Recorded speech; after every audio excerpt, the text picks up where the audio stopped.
नमस्कार बच्चों, मैं अमरनाजा आपके समक्ष कक्षा छठी का गणित का वर्कशीट संख्या 15 लेकर के उपस्थित। यह दिनांक 23 अगस्त 2021 के लिए है। अब यहाँ पे हम पूर्णांकों का योग, इस क्रम में हम पूर्णांकों का योग सीख रहे हैं। इसमें यहाँ पे एक दिया हुआ है, व्योमिनी कुमार के घर में छत पर जाने के लिए और नीचे गोदाम में जाने के लिए सीढ़ियां बनी हुई है। आइए छत पर जाने की सीढ़ियों को हम धनात्मक के रूप में और नीचे जाने की सीढ़ियों को ऋणात्मक के रूप में माने। भूमि तल को 0 माने। यहाँ पे ये छत की तरफ ये छत है, यह भूमि तल, ये गोदाम है। इस तरह से सीढ़ियां बनी हुई है। तो आइए, कह रहा है यहाँ पे कुछ भूमि तल से 6 सीढ़ी ऊपर, तो 6 सीढ़ी ऊपर यहाँ पे गलत लिखा हुआ है। या तो इसको सही माने, इंग्लिश में यहाँ पे 5 दिया हुआ है तो यहाँ इसलिए 5 होगा, +5। यदि 6 सीढ़ी कह रहा है तो +6 हो जाएगा, सीधे 6 पर जाएंगे। और 3 सीढ़ी नीचे तो यहाँ -3 आ जाएगा। भूमि तल से 6 सीढ़ी ऊपर चलिए और वहां से 2 सीढ़ी और ऊपर चलिए। तो भूमि तल से 6 सीढ़ी ऊपर चलते हैं तो ये तो 6 तो यहाँ पे था, ये पहुंच गया, और 2 सीढ़ी और 1 और 2 चले तो ये यहाँ पे पहुंचे, यानी 8 पे पहुंच गए। +6 +2 ये 8 हो गया। भूमि तल से 3 सीढ़ी नीचे चलिए, फिर वहां से 4 सीढ़ी और नीचे चलिए। भूमि तल से 3 सीढ़ी नीचे चलिए, भूमि तल से 3 सीढ़ी, यानी 1 2 3 सीढ़ी यहाँ पे पहुंचे, और 4 सीढ़ी और नीचे चलिए तो 1 2 3 4। अब हमारी गाड़ी पहुंच गई -7 तक। भूमि तल से 5 सीढ़ी चलिए, नीचे चलिए, और वहां से 7 सीढ़ी ऊपर चलिए। तो भूमि तल से 5 सीढ़ी नीचे मतलब चलते हैं तो यहाँ पे हमारे पास जो सीढ़ी थी उसको अलग कलर से देख। यहाँ पे कह रहा है भूमि तल से 5 सीढ़ी नीचे चलिए, तो 5 सीढ़ी नीचे, यानी ये देखिए 1 2 3 4 और 5। यहाँ पे पहुंची हमारी 5 पे गाड़ी, ठीक है। और अब यहाँ से 7 सीढ़ी ऊपर चढ़िए, तो 7 सीढ़ी ऊपर चलते हैं। 1 2 3 4 5 6 7, मतलब 5 तो यहीं पे आ जाएगा। ये तो था ही नहीं। एक यहाँ से 2 3 6 और 7 पे 2 पे पहुंचेगी गाड़ी। 6 सीढ़ी ऊपर चलिए और फिर वहां से 11 सीढ़ी नीचे चलिए, तो 6 सीढ़ी +6, यानी यहाँ पे हमने +6 पे पहुंचा, और 11 सीढ़ी नीचे, तो 1 2 3 4 5 6 7 8 9 10 11। हमारी गाड़ी पहुंची -5 पे। इस तरह से हम तो निष्कर्ष में क्या निकला?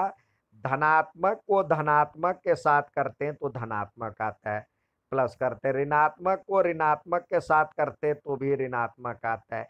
लेकिन धनात्मक और ऋणात्मक में, या ऋणात्मक और धनात्मक में क्या होता है? जो बड़ी संख्या हो, धनात्मक, जब धनात्मक संख्या का मान ज्यादा हो तो धनात्मक, धनात्मक ऋणात्मक संख्या का मान ज्यादा हो तो ऋणात्मक। यानी इस चारों से हम एक निष्कर्ष यदि सब में लगाएं तो हम कह सकते हैं समान चिन्ह वाले धनात्मक होगा, ऋणात्मक समान चिन्ह वाले ऋणात्मक होगा। या एक ही नियम से चलते हैं तो हम जो प्लस किया हुआ है, या दोनों में जो बड़ी संख्या का, सब में बड़ी संख्या का जो चिन्ह होगा वही देंगे। अब यहाँ पे धनात्मक में बड़ी संख्या होगी, इसमें दोनों में से जो संख्या बड़ी होगी तो धनात्मक होगा, बड़ी संख्या ही धनात्मक होगा, दोनों धनात्मक है। इसमें ऋणात्मक में दोनों संख्या ऋणात्मक है तो प्लस ही होगा, तो ऋणात्मक में वो संख्या ऋणात्मक। और जो बड़ी संख्या है ऋणात्मक, धनात्मक में और ऋणात्मक में यदि धनात्मक बड़ी संख्या हो तो धनात्मक, और ऋणात्मक में ऋणात्मक बड़ी संख्या हो तो ऋणात्मक। लेकिन इस तरह से आ गया संख्या रेखा पर पूर्णांकों को जोड़ना। अब ये कह रहा है पहले हम +3 और +4 है, तो पहले हम 0 से लेके 3 पर पहुंचे और फिर वहां से 4 और आगे बढ़े तो 7 आ जाता है। प्लस करने के लिए बाईं ओर जाएंगे, मतलब दाईं ओर जाएंगे, माइनस करने के लिए पीछे आएंगे। अब यहाँ पे दिया हुआ है पहले हम 0 से +3 और +4 = 7 आ गया। अब दूसरा 0 से प्रारंभ करके 0 से 2 कदम बायां चले, फिर -2 आ गया और 5 कदम और बाएं चलते हैं तो -5 और आ गया, तो -2 और -5 = -7 आ गया। इसी प्रकार यहाँ पे दिया हुआ है पहले 0 से प्रारंभ करके 0 के दाईं ओर हम 6 कदम चलते हैं, 0 के दाईं ओर 6 कदम चले और 6 पर पहुंचे, फिर हम 6 के बाईं ओर 2 कदम चलते हैं यानी -2 लगाते हैं, तो हमारे पास हम पहुंचे 4 पे, तो ये 4 आ गया आंसर। इसी प्रकार यहाँ पे दिया हुआ है 0 से पहले हम 5 कदम बाईं ओर चलते हैं, तो 5 कदम बाईं ओर चले तो यहाँ पहुंचे 0 से। अब दाईं ओर 4 कदम चलते हैं तो 4 कदम जाने पे 1 पे पहुंचे, इसलिए इसका वैल्यू -1 पे पहुंचे तो -1। अब हमेशा की तरह यहाँ पे दिया हुआ है निम्न संख्या रेखा पर प्रयोग करते हुए पूर्णांक ज्ञात कीजिए, तो हम सबसे पहले एक संख्या रेखा बना लेंगे, ठीक है। और 3 से 5 अधिक, तो यहाँ पे हमने 0 1 2 3 4 5 और बढ़ाएं क्योंकि इतने में नहीं आएगा, 6 7 8 1 2 3 4 5 इस तरह से हम ले लिए, तो ये हो गया 1 2 3 4 5 6 7 8 -1 -2 -3 -4। ये समान गैप लेना है बच्चों, हमारे पास जगह नहीं थी इसलिए हमने ली। अब 3 से 5 अधिक, तो पहले हमारी गाड़ी चली 3 तक, यहाँ पे 3 और 5 अधिक, तो 1 2 3 4 और 5 यहाँ पे पहुंची गाड़ी, तो ये हो गया 8।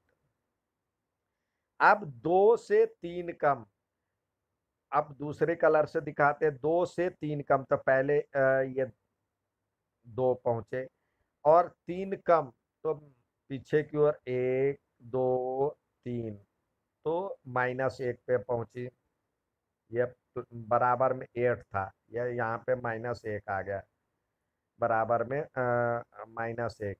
-3 से 3 कम, -3, पहले हम 3 पे गए, -3 पे गए, तो इसको अलग कलर से दिखाते हैं,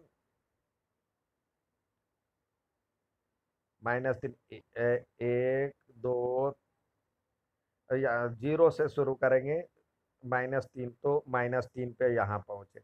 इससे 3 कम, थोड़ा सा इसको और बढ़ाना पड़ेगा, अब ये इसको 6 दे देते हैं, -6, तो 3 कम 1 2 3, तो -6 पे पहुंची गाड़ी, ठीक है। अब नेक्स्ट देखते हैं, यहाँ पे कह रहा है इसका योग निकालिए। 21, यहाँ पे 21 और प्लस -12 दिया हुआ है, तो हम क्या करेंगे, देखिए जो समान चिन्ह होता है, दो चिन्ह एक साथ हो तो पहले चिन्ह को हटाएंगे, तो ये हो जाएगा प्लस और माइनस में माइनस, 21 -12, तो 21 में से 12 गया, बड़ी संख्या में से छोटी संख्या घटाएंगे, तो घटाने पे क्या आता है 9, लेकिन चिन्ह हमेशा बड़ी वाले का देंगे, तो +9।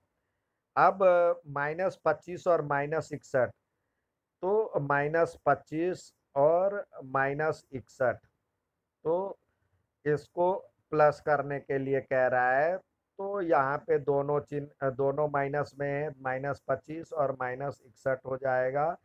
हम इसको जोड़ेंगे तो ये हो जाएगा 5 1 6 और 8 6 2 8, तो -86, चिन्ह माइनस का ही होगा बड़े वाले का। अब यहाँ पे देखते हैं -56 और +39 है, तो -56 और +39, तो बड़ी में से छोटी संख्या घटाएंगे। चिन्ह हमेशा बड़ी वाले का देंगे, तो चिन्ह तो माइनस आया और इसमें से घटाए तो 9 7 16 होता है, और ये हो गया 1, 3 में से ये 4 हो गया, 3 में से 4 में से 3 गया तो 1, ये हो गया -17। ये इसका आंसर था। अच्छा लगे तो लाइक और सब्सक्राइब जरूर कीजिएगा। धन्यवाद।